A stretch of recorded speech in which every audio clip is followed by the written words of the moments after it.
Welcome to Pack Talk Podcast 149. Today we're going to talk about how to build toy drive in your dog and how to increase motivation for your dog to play with toys. Now, I will go ahead and tell you guys this video came up through a comment that I found on the Spotify podcast. I don't know what you call it. I guess a podcast channel. I'm figuring out the podcast world, and so recently I stumbled into because what we do is we upload the podcast to one place. That place will then disperse it to all other platforms. But recently I was on Spotify. I found the Spotify for Creators for Podcasts profile, whatever you call it. I went into there. I got the Pack Talk podcast show pulled up, and all of a sudden it showed me a bunch of comments that people had been making on the podcast episodes that we had completely missed. So this topic was one of those comments someone had asked on our how to build food motivation or food drive video. They asked for a toy version of the podcast. So that's where this podcast topic came from. So I apologize for missing that. And now I'm on that. I'm watching the comments on there. If you go to our YouTube channel, the Canine Revolution Dog Training YouTube channel podcast tab, that's where the videos are going to be at moving forward for the video versions of the podcast. And if you leave comments there, we do read the comments. We try to reply to them as much and as quickly as we can. But we do read them. We do take them into account with what we're doing. So if you want a particular topic in the future, just let us know. But today's podcast is focused on building toy drive. Toy drive is based in prey drive, which we'll talk about. But it is one of the most powerful training methods or methodologies that you can develop in your dog. And not every dog can do this, but a lot of dogs can. And a lot of dogs just need some help and time to bring this drive out of them. So if your dog doesn't play with toys, it maybe ignores tug games, or maybe it only cares about food rewards. If you can get them to play with toys, you're going to get training to a whole nother level. We're going to talk about this in more detail today. Today we're going to talk about what toy drive is, what it matters, why it matters, why your dog might not play with toys even though you've tried everything, the best toys for building up drive in dogs, the best toys for engagement, how you can use toy drive for your engagement, how you can teach your dog to hold on to toys, how to grab toys, how to let go of toys. I'll talk about the rules of play whenever you're playing with a toy. I'm going to talk about the 2-toy rule for retrieve training or fetch training. I'll talk about toy drive for obedience and come commands, recalls, teaching the out, managing a high drive dog like, your Belgian Malinois, for example. You also want to prevent toy obsession. We'll talk about that a little bit. And then we'll talk a little bit about building up toy drive in puppies, adults, and rescue dogs, because there can be some differences between those. And just so you guys know, if you do watch the video versions, you'll notice that I do have notes that I follow, and that's because if I don't have notes, I'll just ramble on, and I won't ever get anywhere that needs to be gotten to for the discussion. So first of all, we're going to talk about what is toy drive and why does it matter. So like I said earlier, toy drive is actually based in prey drive. And prey drive is your dog's natural desire to want to chase and grab things with their mouth. All right. In the context of our discussion today, the main thing I'm going to talk about with toys is the toys that your dog is playing with you with, not toys your dog just has by themselves. And so I usually will break toys up into 2 categories with people that I work with or that I coach. One is going to be that toys that your dog plays with you with. The other category is toys that your dogs can have to themselves by themselves. And so when we're playing with toys with our dog, think about a tug toy, think about a chuck it ball, or like a ball you're playing with, something like that. These are the toys that are going to be your toys. You bring them out for interactions with your dog to enhance your engagement, enhance your training. And then when that training session is over, you take that toy away. That's your toy, right?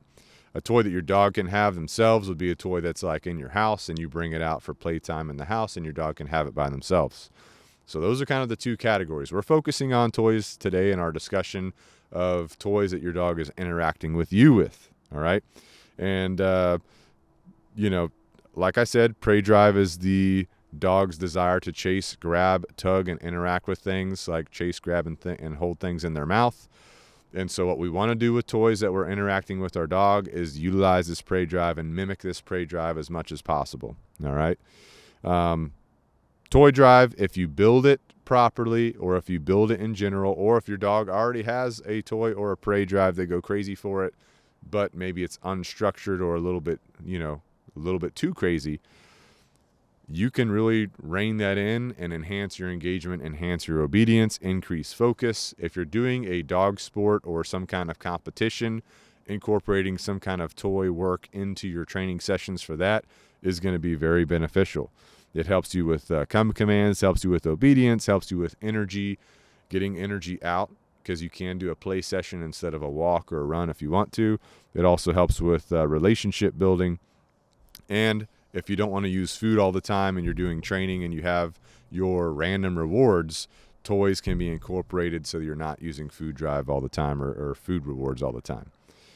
Now, why do some dogs not play with toys? Well, there's a couple reasons that generally happen. And before I go into them, just a quick story for you guys. You know, my Doberman Bane, if you guys have listened to the podcast for a while or watched our YouTube or other social media, you know Bane is the reason why I got into dog training. He turns 11 this year. And so we've changed what we do over the years as he's aged, right? Because as a dog ages, as we age, we need to change what we're doing to, be level with the age that we are.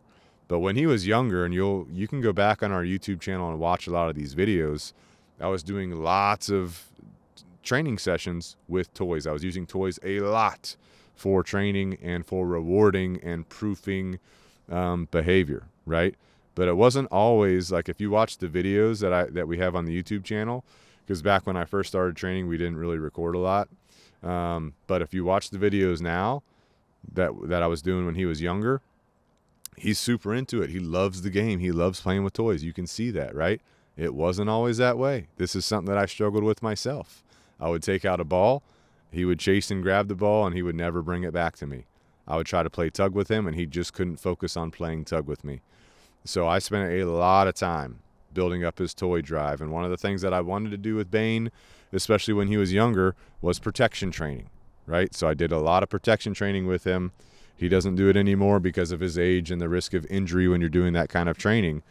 But, back then we were doing lots of protection training. And so I was doing lots of toy training to try and build up his protection skills. And there's a lot of ways that those overlap, especially if you're doing a protection sport. So long story short, I struggled with this big time with my dog. It took me several months to get him to the point where you'll see him in the videos that we did record that are on YouTube, to where he's, going bonkers for the toys, great play sessions, understands the rules of play very clearly. So why do dogs not play with toys? Well, first of all, some dogs are just never taught how to play properly with a toy. They might not be born as a toy-loving dog. They might not be born with a high prey drive.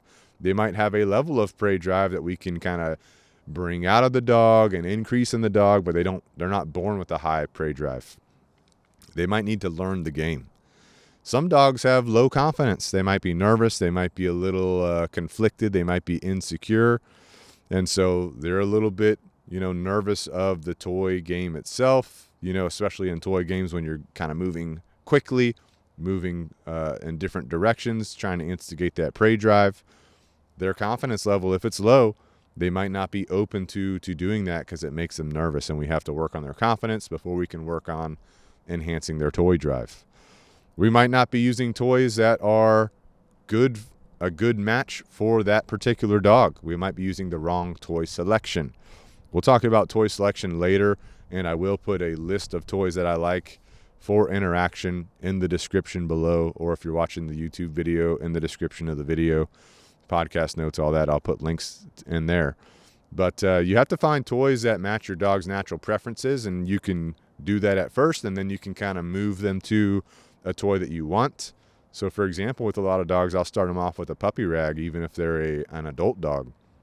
Start off on the puppy rag, keep it super basic, super simple, slowly build their confidence with the game, and then move them over to an actual tug toy. So that's a good way to do that. Or if you want to play with a ball on a string is a great toy option. And maybe your dog is not able to play with a ball on a string, doesn't understand. So we can start with a puppy rag, move to a tug toy, then move to a ball on a string. and we can also fluctuate between those toys as time goes on. Another reason why your dog might not play with toys, your dog could have a poor introduction to toys. They could be forced to play with certain toys, right? And if you do that, it could make play stressful. You're trying to force them onto a particular toy versus find something they can start with and then move them over to a toy of your choice. There might be competing motivators present. This was one of the big things that was happening with me and Bane, my own dog. He would get super distracted by things around us. I didn't really understand engagement at the time. So he was getting super distracted by everything around us. So what I did, one of the first things I did was work on engagement with food, and then I worked on engagement with toys, and it was a game changer. But there are some dogs that are just food obsessed. They're too obsessive of food. You need to play with them with toys. But maybe they're thinking about the food too much to play with the toy. So you have to be able to move your dog from food to toys, and you can prepare your dog for toys with food in certain ways. And basically the good news is, even with, these are just the most common reasons why a dog might not play with toys, but even with these things happening, the good news is that pretty much every dog can learn to love toys with the right approach. Not every dog though, but basically every dog, right? So we'll talk more about that as we go on. So what are the best toys we could use for building up our dog's drive? And when we say drive, I know I'm saying the word toy drive, but remember, again, it's prey drive. It's prey drive. So before we even get to toys, we can play with our dog's prey drive with food, right? Have them chase a piece of food, have them chase our hand with food in it. This can start to enhance our dog's prey drive, and then we could switch them over to a toy, right? But what are some good toys? You know, tug toys. I love tug toys. There's so many different types of tug toys. You've got longer bite bar tug toys. You've got puppy rags, which is like a rag on a string that you can kind of drag around. They've got ball on a string, like I already mentioned. There's like shorty sleeves and things like this. There's such a wide variety. Kind of my go-to with tug toys is you start off on something super easy, super simple for your dog. I'm not going to talk too much today about bite development and grip development of a dog. We can talk about that on a different episode if you want to. You would use tug to help you do that with a dog, and you're going to change up the way that you're playing with the tug and the type of tug that you're using. But in general, even if you're just playing with your dog with the toy, you want to start off on the easiest thing for them to grab a hold of as possible. So get something like a French linen tug toy, get something like a jute chug toy. These are materials that are very soft. Your dog's teeth can grip into them very well, very easily. Let your dog have a great time. And if you want to switch to a different material, a more durable material could be like a leather tug toy, or one of my favorite, a fire hose tug toy. So these are all great materials, but I always start off with the easiest material first, slowly get to the more difficult materials. Another kind of toy, balls. There's different kinds of balls you can play with, obviously. Play with some balls. But one of my favorite ones is a chuck it ball with the thrower. I'll put a link to that in the description down below. Also, Monster Canine dog toys, they have a great dog ball. It's like a hollow ball. It's got like the ring on the outside. It shapes a ball. I love that one because you can easily grab it, throw it. You can also play tug with it in addition to throwing it for your dog. Monster Canine Toys also has a solid dog ball, kind of like a Chuck It, and it will fit in a Chuck It holder, so you can try that out too. I don't like tennis balls. I do shy away from tennis balls because of the material. I don't want my dog, grabbing a hold of that, getting material down their throat. Some dogs will, some dogs do. Chuck It makes some like tennis ball material balls. I don't like those. I always get the plastic ones. You can get a flirt pole, which is basically like an old cane fishing stick type thing. It's basically like a stick with a string on it, and on the end of the string is like something that your dog can chase. People use it for cats a lot, but you can get a dog version. Great way to increase prey drive, build up prey drive. There's different methods to doing that. One thing I like, we've already talked about briefly, is keeping your training toys separate from your free access toys. For your free access toys, we'll talk about that real quick. These are the toys that your dog can have in the house. And when I say free access, I don't mean that your dog can just have them all the time. I mean, when you bring them out in the house and give them to your dog, now your dog has free access to them. But some things that are okay for your dog to play with by themselves are going to be like stuffed toys. They're going to rip those apart mainly. Toys that are too hard or too soft to actually play with. Monster Canine dog toys has some really great bite bars. I like giving those to the dogs to bite onto. Also, there's another brand on Amazon. I'm trying to remember the name of it. Go Nut, Gough, Go Nut. They have some really nice hard chewer toys. They're kind of like Canine Monster Canine toys. So toys like that are great for the dogs to have. Also puzzle toys in the house if you want these kind of things. One thing I will say to completely avoid is going to be your rope toys. I do not like dogs having rope toys because they tear them up, and all those little pieces of rope, some dogs will try to eat that and swallow it. That's going to be a choking hazard. That's going to clog up our intestines. That's going to result in surgery. So let's not give our dogs any rope toys. All right, next up, let's talk about the foundation. That's going to be building engagement first, right? So whether we're doing obedience training or we're trying to do toy drive, we want to build up good engagement. So for engagement, foundationally, even if you're just focused on toy drive or prey drive, enhancing prey drive with toys, always start off with food. The reason why I say start off with food is because in the dog training world, we have basically two types of rewards. One reward is a low arousal reward. The other reward is a high arousal reward. The low arousal reward is the reward that we can use to build behavior, build patterns of behavior, build habits. This is a reward that our dog can actually think with. A high arousal reward is a reward that gets our dog very excitable. Our dog can't really think that well with that being present. Generally, it's a toy, especially when we enhance and build up prey drive. And so a high arousal reward we use to proof behavior. So low arousal reward, like food, we use to build behavior. High arousal reward we use to proof behavior, right? So start off your engagement with food rewards. Build up your engagement with food rewards, rewarding your dog for making good eye contact with you, paying attention to you.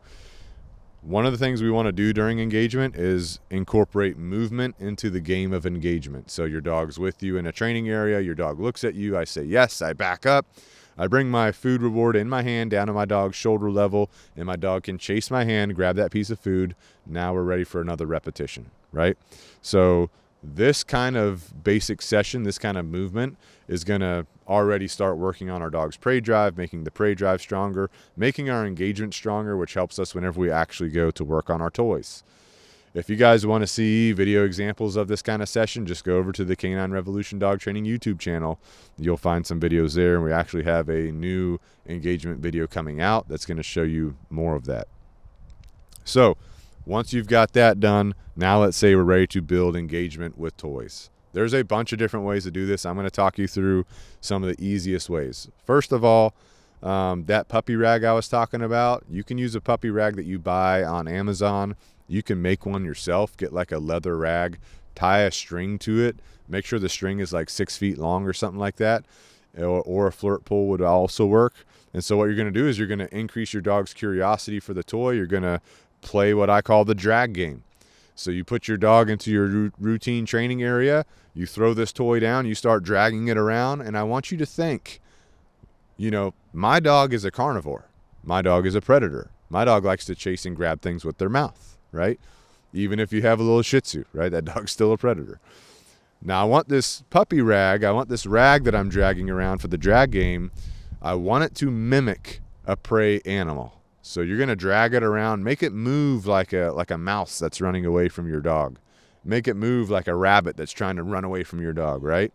So I'll usually drag it, move away from the dog. I'll do some pops into the line to make it kind of snap forward in quick movements.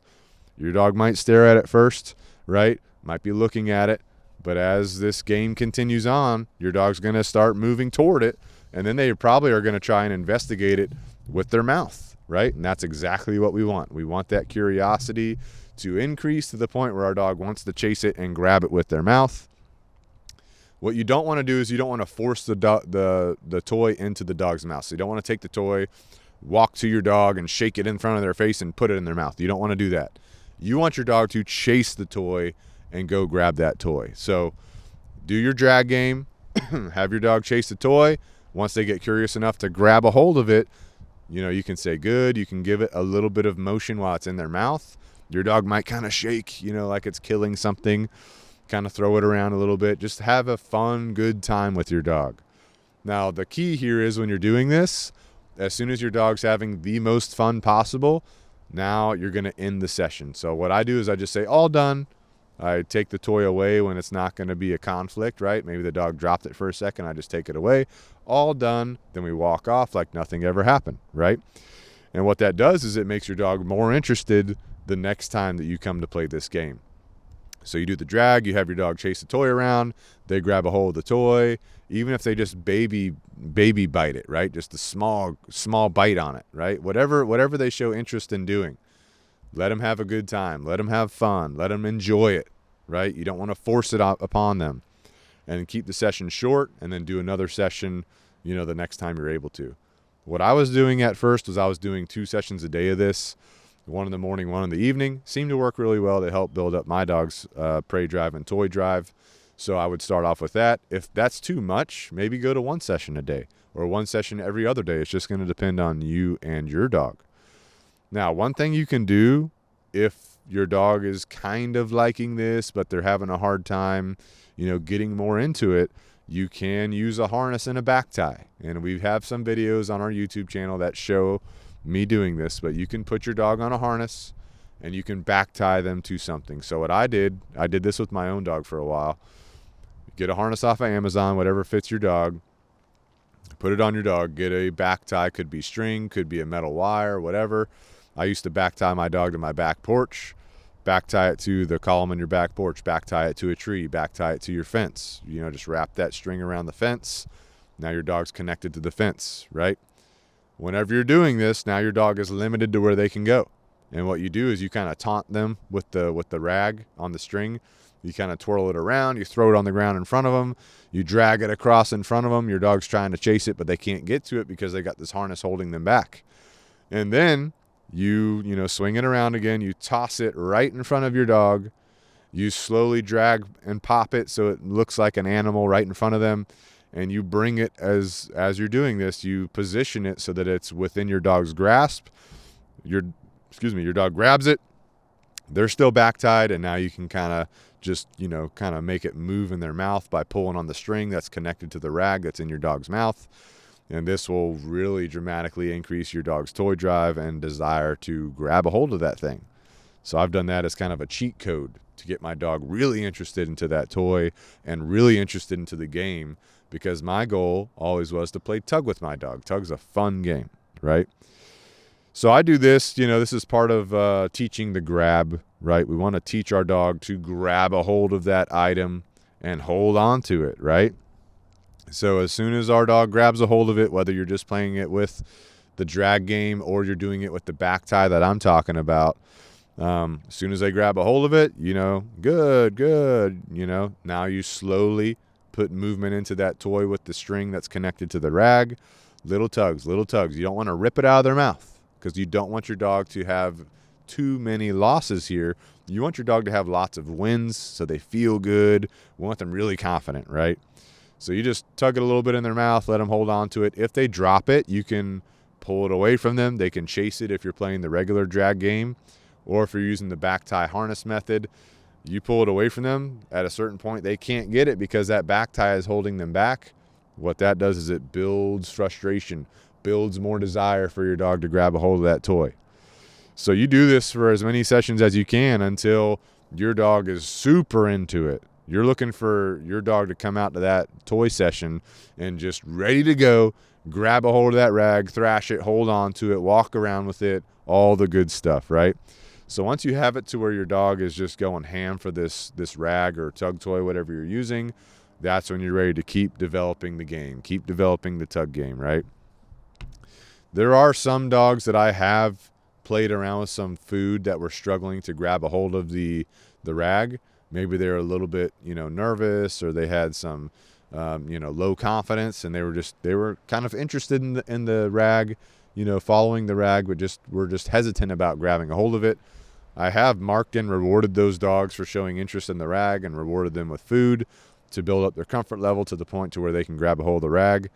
you can definitely do that. You'll just have to play around with what's working for your dog in particular. Now, once your dog is in this session, whether it's just the regular drag game or the back tie method, and your dog's grabbing a hold of that rag and it's ready to hold on, some dogs, they might vocalize, they might growl, and that's okay. It can be confusing at first. Some people think it might be a bad thing. Maybe you think the dog's growling at you. In general, your dog's just being vocal. Some dogs are more vocal than others. They want to talk more than others. My dog's one of those dogs. So they grab a hold of that tug, they grab a hold of that toy, they get super excited, they start growling while they're playing with you. Don't freak out if this happens. Your dog is just having a good time, all right? All right, so as our dog is grabbing a hold of the rag, now we want to develop the game of tug, right? We want to make this more of a formalized game. So this is when I'm going to start transitioning from the rag on the string to more of a tug toy. But I'll still start this on the rag. So what I do, they got the rag in their mouth. We've either played the drag game or the back tie game. And they got the rag in their mouth. They're holding on to it. They're thrashing it. We're walking around. I'm holding on to the string that's connected to the rag in their mouth. We're walking around. They're having a good time. I slowly work my way down the string until I grab a hold of that rag that's in their mouth. And I just gently, because remember, you don't want to rip this out of their mouth. Your dog might not have what's called bite pressure. They might not be holding on to that super tight. They might just be loosely holding on. So you just gently give it a little tug here, a little tug there. Play with your dog. Your dog might be, right, and that's good. And as they hold on to it, right, you pull a little bit. They're coming with you. You're pulling, you're tugging a little bit. You can say, good, right? Let go of the rag. Let them have it. They're holding on to it. You can hold on to the string that's connected to the rag. And then you can walk around with them. Good boy, good girl, right? Walking around. A big mistake a lot of people make when you're doing this is they pull too hard. They rip that out of their mouth. They don't let them win enough, right? Your dog wants to win, just like you do when you're doing a competitive thing. So start this off. Get your dog used to you coming down that string, grabbing a hold of that rag or that tug toy, gently pulling on the string or gently pulling on the rag or the tug that's in the mouth, playing tug a little bit here, tug a little bit there. Good boy, right? Let them have it. Hold on to the string, walk around with them, and then go down the string again, grab a hold of the rag, start shaking it back and forth, playing tug. This is how you get this going, right? Once your dog is getting very comfortable with this, they're comfortable with playing the tug game with you, they're comfortable with holding on to the rag or the tug toy, and at a certain point in this process, I would switch from the rag to a formal tug toy, like a jute or a French linen tug toy. And I still put the tug toys, usually the ones that I'll give you the links to, they have the handles on the end. I love the handles. So I'll usually just tie a string to the end of the handle. And the string I'm getting is just like some random string from Lowe's or Home Depot that is easy to hold on to. And I cut it about 6 feet, right? I put a little knot at the end that I'm holding. That way as it slides through my hand, I hit that knot. I know that's whenever I'm supposed to hold on to it. So as I'm doing this game, right, I'm playing with them. I'm getting them onto the tug toy. What you'll see when your dog is ready to keep progressing here is that when you are playing with your dog and you're like, good, you let go of the tug, you hold on to the string and you're kind of backing up, your dog should basically be moving to you with that tug, wanting you to grab it again. So you've played a little bit, you're holding on to the tug, you let go, your dog's, yay, I won it, right? Now your dog's turning around, they're coming right back to you. What they want is they want you to grab it again, play tug again so they can win it again, right? It feels good. It's a fun game. When you reach that point, you're ready to progress. And progressing comes down to two things. Now we're ready to start working on our out. And outing is when we say out and our dog lets go of the tug, and then we can either end the game or continue the game. So how do we work on the out? Well, first of all, before I work on the out, I prefer to do the two-toy game for retrieve training. And the two-toy game is not just for retrieve training, it's for fetch training and out. It's kind of our preliminary way to work on the out. So how do you do this? You have two toys that are as the same as possible, if not identical. And I prefer doing this on fetch. So if you've been playing this up to this point, doing what I've been telling you on playing the tug game, your dog will definitely want to play fetch. And real quick, you would have a ball right? Like a Chuck It ball or a Monster Canine dog toy ball.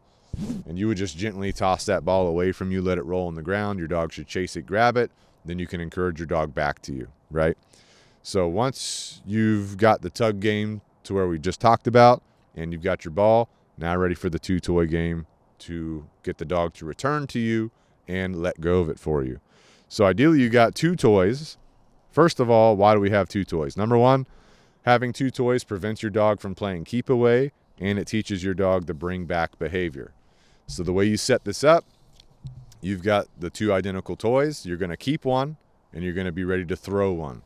And like I said, you can do this with either a tug or a ball like a Monster Canine dog toy ball or a Chuck It ball. So let's just use the balls as an example. So you got the balls. I just hold them one in each hand. Toss one ball not too far away. Your dog goes and grabs that ball. As soon as they grab it, good boy, good boy, good girl, right? Start backing up. Start backing up. Hold that other ball in your hand so they can see it. Wave it around. If you're watching the video, you see me waving around my hand. Wave it around.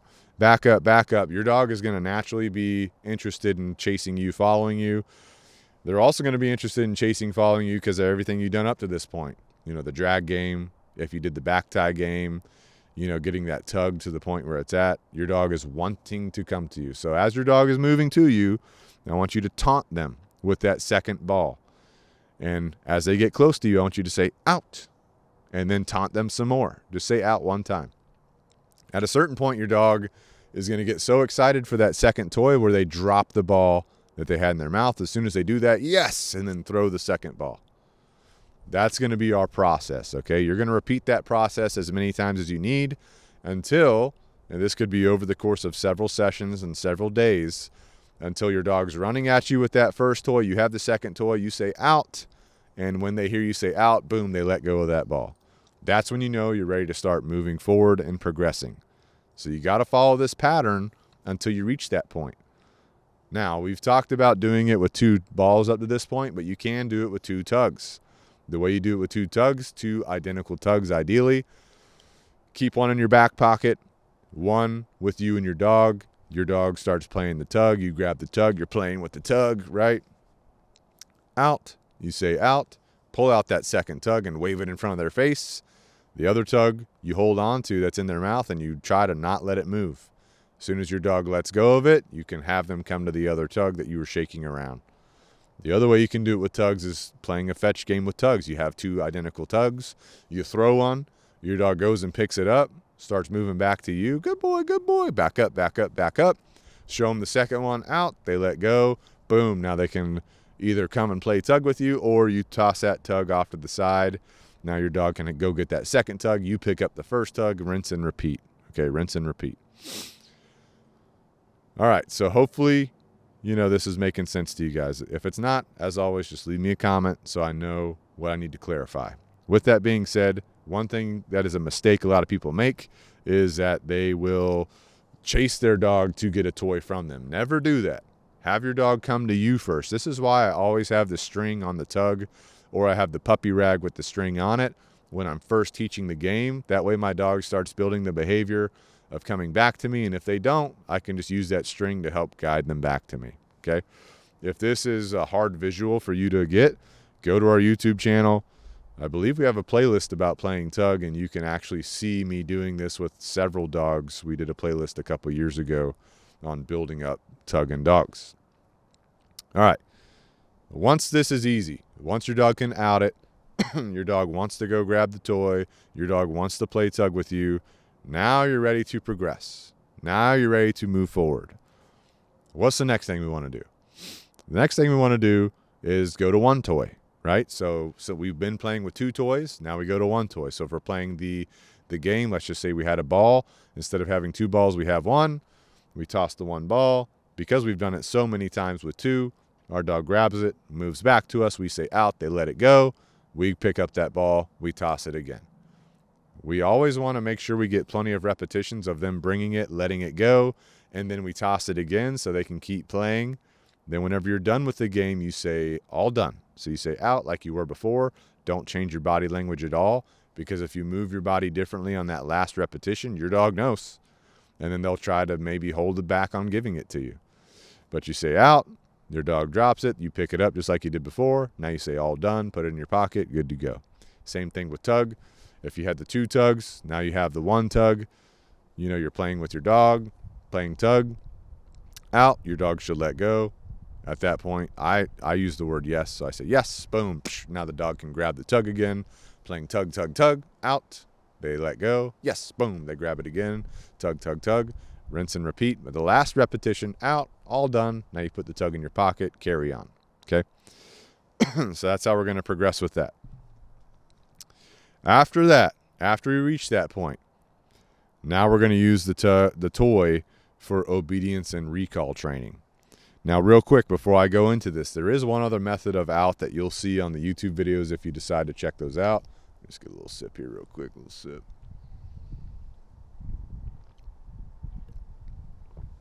A little Jocko Hydrate. So the other method of outing is going to be where you have one toy and you just lock it into your legs and you basically make that toy go dead so your dog doesn't feel any prey movement in it. You say out, you wait, you wait, you wait, they let go. Yes, boom, now they can grab it. Now you can play tug again. So that method is effective. You can watch that on the YouTube videos if you want to see that method. All right. So using toys as a reward for obedience and recall, basically you want to train your obedience and your recall with your food first. Build it up with your food just like our normal training progression, and then incorporate your toys into the session. And the way you would incorporate your toy is you're doing your repetition of behavior. Let's just say you're doing a come command, for example. Your dog's out moving away from you. You say come. Your dog starts moving to you. When they get to you, you can either have them do your terminal behavior for your come command, like sitting in front of you, or when they're relatively close to you but still moving to you, yes. And then they can, boom, grab a hold of that tug. You play tug for a little bit. You let them have it. They bring it back to you. Yes. You know, you grab it. Boom, boom, boom. Whenever you're done, out, heel, right? Yes. Boom. So you can just incorporate it into your obedience work like that. Again, we have a ton of videos of us doing this on our YouTube channel. If you want to see this in live action, I'm just talking you through it right now. You can also use the ball for this too. You got a ball. Let's say you have your dog do a down. Down. They do it down. Yes. Boom. You toss the ball. They go for the ball. They get the ball. They bring it back to you. There's another way you can use your toys in your obedience and recall training as well. That would be called a remote reward. And we did a YouTube video on this many years ago with Bane. But a remote reward is a reward that is away from you. So a lot of times when we're training with food or toys, we have the rewards on us. They're on us. Our dog knows they're on us. They come back to us to get the reward. A remote reward kind of takes your training to the next level. A remote reward is when you have a reward that's away from you. So what I would do in my training field, and you can watch it on the video, is I would have a ball on a string. As I walk into my training field, I just toss it to the side. Now, Bane knew where it was, but his job before he could get that toy was to do what we were doing, which might be healing, might be eye contact, might be a downstay. And at a certain point, I would say fetch, right? Or whatever word I had trained at the time. I use the word fetch now for my remote rewards. I've also used the word find before. But if I say fetch, that means that's a marker. It has marked the moment in time when the dog did the right thing. Now the dog's released to go to the toy. So if I said yes, that meant that I had the toy that you were coming to get. If I said fetch, that meant you would go to wherever the toy was in the training field. So I would say fetch. The dog can now move away from where I'm at, move away from where he was at, go pick up the toy. Now when he picks up the toy, you bring it to me, we play. Right? So that's how that works. It's really a next level of training. It takes your training to a whole new level. So that brings me to the rules of tug play, the rules of toy play. So I do have some rules I recommend that you incorporate with your dog as you're doing this, right? First of all, rule number 1 is that all toys are your toys, the interactive toys, right? Even the toys in the house that you let your dog hang out with, those are your toys. So your dog doesn't get to keep them. Your dog doesn't get to possess them. Especially the interactive toys, those come out for training sessions and play sessions, and then they get put up after. I had 2 places I used to keep my toys when I was training outside, which I do all of my high drive training outside. I keep my house a low drive, low arousal area, so I don't have any high, arousal toys in the house. But I kept my toys in 2 places. Outside, I keep my truck parked in the driveway, and in my toolbox, I had a section of my toolbox in my truck, which they're still there, of a couple of high-value toys. So I'd have a ball and a string, I'd have a tug toy, fire hose tug toy, and a puppy rag. Those are generally what I had in my truck toolbox. Easy to get to outside, easy to keep there, and whenever I would go to a park or to a public place, I have them with me. Inside the house, I had just a little cubby. I don't know if you guys have seen these little cubbies with the fabric boxes. Had one of those in the house, and that's where the toys would be at, right? So all toys are the handler's toys. If you win the toy, and when I say you, I mean your dog. If you win the toy, you must bring it back to me. If you win the toy, you must bring it back to me. That means you cannot run off with the toy, start chewing it up on the ground. We ain't doing that. This is for us to play with, right? How do you build this up in your dog? With the process I already talked to you about. When you're doing that puppy rag, the drag game, or the back tie game, your dog's learning to bring that toy back to you and play with it. And that's why it's very important that you don't just always take it away from your dog and always end the game prematurely. You got to let your dog win the toy more times than you end the game. You got to let your dog win the tug or the toy more times than you're going to take it from them. So if your dog wins the toy, they must bring it back. Third rule, if I ask you to out, you must let go of the toy. If I ask you to out, you must let go of the toy. So those are the 3 main rules of tug play. We already talked about how to build all these up today. You can work with the toy. You can reward with the tug play or the fetch, and you rinse and repeat. So you do your work, your training, your obedience, your healing, your engagement, whatever you're doing. Reward with the tug play or fetch. Repeat, right? Repeat that process. So I would, build this up at my house, especially whenever I was living in San Diego, when I was still in the Navy doing this with my dog. Build it up in the house, build it up in the yard. And then I would go to Lowe's, I would go to Home Depot, I'd go to different places to proof my play in different situations. All right. Let's see what I've missed. All right, we've already talked about out.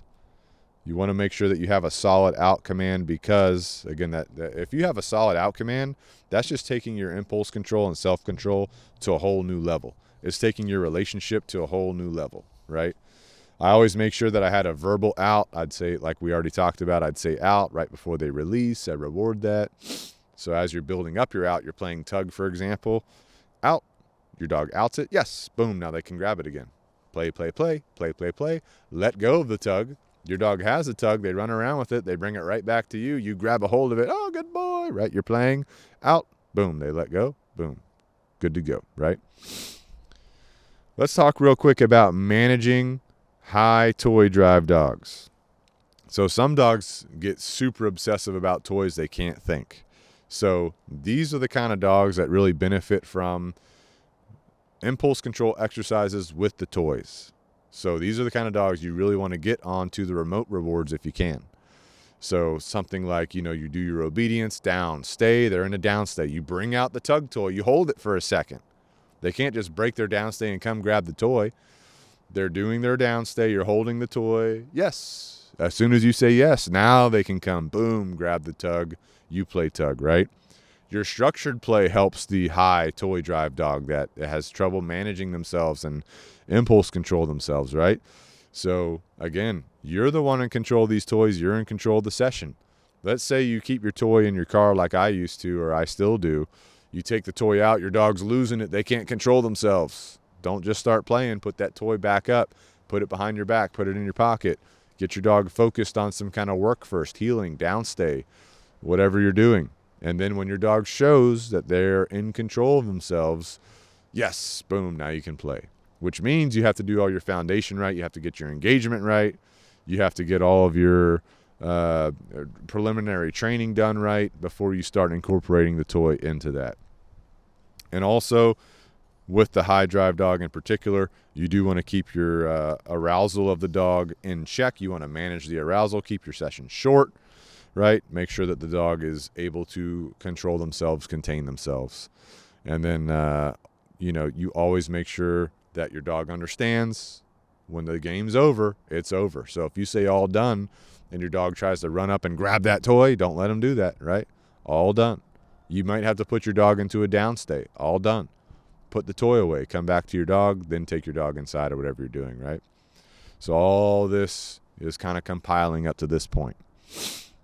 Real quick, as we're wrapping up, I do want to talk about building toy drive and different dog types. We got puppies, we got adult dogs, we got rescue dogs, we got the low energy breeds, we got the high drive dogs. So puppies, when you're starting playing toys with puppies, just, do the puppy drag game, do the puppy rag game, have them chase things. You can do tug, but don't do like a crazy tug. Do just a puppy rag tug. So fire hose tugs, I usually wait till they're a little bit older, but they can do the French linen or the jute tugs. But anyway, just let them have fun with it. Develop their ability to chase things and grab a hold of things. Don't worry too much about your out yet. Just play, have fun.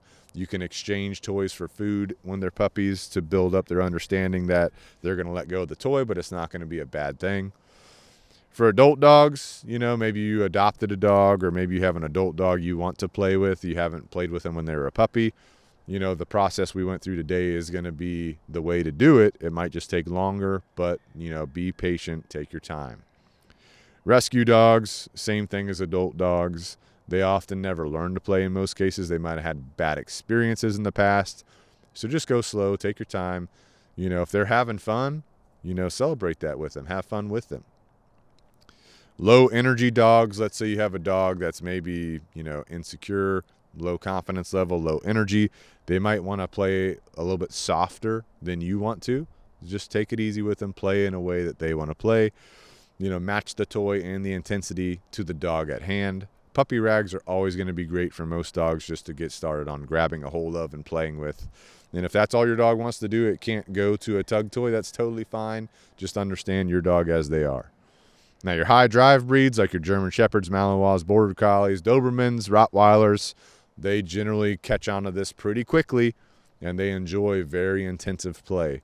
So working line breeds, herding breeds, these are the kind of breeds that are going to be the ones that love the intensive play. Cattle dogs love a good game of tug or a good fetch game. And then if you have a food-obsessed dog, you can switch them over to a toy reward and then start fading out the food in your sessions to help work on some of their food drive and regulating themselves in their food drive. So with that being said, as always, if you guys have questions, if you have comments, if you have a topic that I need to cover, you got to let me know. So send me a message on social media. We appreciate all the messages, Facebook, Instagram, all those good things, YouTube as well. We read all the comments and everything. Don't forget that when you're doing this with your dog, take your time with it, slowly build them up. Don't rush. A lot of these dogs, when you're doing the drag game with them or the back tie method, that's your foundation. So if you rush through that, you're going to have to revisit that. It's better to take your time on that drag game, make sure it's really fun for them, do it strategically, and then as you progress and you can play that game a lot harder, then you can kind of go crazy, do your crazy tug games, switch over to different toys, ball and a string, ball, tug toy, all that good stuff. So, like I already mentioned, check out the YouTube channel if you want video versions of all that, video examples. If you want to work with our team, we're more than happy to help, obviously, and we can help you with your tug game with your dog. We have board and train lessons or board and train programs where your dog stays with us. We teach them everything they need to know. Then we teach you everything you need to know. We have one-on-one coaching. So if you're local to us, this is where you either come to our property or we come to you. And we work on your goals, whether that's engagement. It could be toy drive, could be toy games. So if you have a dog you want to enhance their toy drive with and you have us come over for a one-on-one coaching session and you haven't done engagement, we're probably going to do engagement first. Then we're going to go to the toy game stuff. But if you're not local to us, we can do one-on-one coaching virtually. So we can set up a virtual session, where we'll coach you through the steps you need to take that are particular to your dog. Because what I'm talking about today is the generality that works for a lot of dogs, but your dog might be a little bit different. If you're finding that's the case, maybe you need to do a virtual lesson with us. Don't forget, if you want to support the podcast and support yourself, you can go to Amazon or the link below. Type in Canine Revolution Apparel, and you can get a good-to-go beanie like I'm wearing today. It's a little bit chilly. It's currently, January 2026 if you're listening to this in the future. This is in the past, right? So if you want a beanie, if you want a Canine Revolution logo hoodie or shirt or mug or water bottle, variety of things, you can go to the Canine Revolution Apparel store on Amazon and get those things. Also on Amazon, I wrote a book. It's called The Ultimate Leash Training Manual. You can go on Amazon. You can grab that book. It is not connected to the Canine Revolution Apparel store. You'll have to type it in or go straight to the description down below. Hit the link for the Ultimate Leash Training Guide. We also have the I Love Dogs Canine Coloring Adventure Coloring Book. That's not connected to the Canine Revolution Apparel store. You'll have to hit the link below to grab that on Amazon too. But if you guys listen, you know I love Amazon. You know I hate going places and buying things. I'd rather it be delivered to me. So go to Amazon for all the goodies. If you want the optimal food for your dog, that's going to be a raw diet. So just go to wefeedraw.com. You can use the discount code Canine-Revolution50 or hit the link in the description down below. That's going to get you 50% off your first box. What that does for you, that gives you the beginning, the intro to raw food. It could be like a raw patty, or it could be the freeze-dried raw, which is easy to care for. It's like a kibble, but you just put it in your dog's bowl. It's raw food, just freeze-dried. You'll notice a big difference. You'll notice incredible differences in your dog, their health, their well-being, the way they carry themselves, their coat, if you get them on raw food. And if you can't feed them 100% raw, get them on 25% raw. So you could do 75% of their food is kibble, 25% of their food is raw. That way you get all the benefits of raw while still meeting the calorie demands that your dog has with the kibble. So check that out. If you need supplements for your dog, that's definitely going to be Canine Super Supplements. Also, Canine Super Supplements, the owners, they own Raw and Paw Company. Both organizations have their own supplement lines. But the Canine Super Supplements, they have the weight gainer. They have the multivitamin. They have the joint support. They have the puppy formula. Those are the big four hitters on the Canine Super Supplements. So if you have a dog that needs to gain weight, you get them on the weight gainer. If you have a dog, you need them on the multivitamin for immunity support. If you have a dog, you need them on the joint support, right?